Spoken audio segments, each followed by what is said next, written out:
pagbabawal po sa mga e-trike sa mga major roads sa Metro Manila. Mahigpit po bang ipapatupad ito ngayon na ASEC, sir?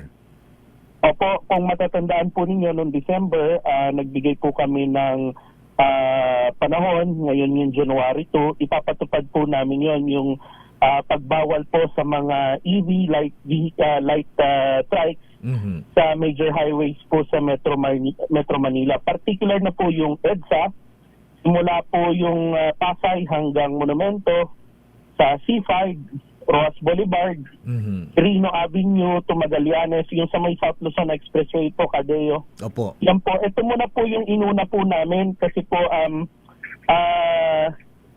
inaantay din po namin. Meron po kasing lalabas na memorandum circular ng joint memo ang DOTR at ibang ahensya para po dito. Pero sa ngayon ho kasi ginagamit po namin yung memorandum circular ng MMDA na pinagbabawal sila sa mga ganitong kalye.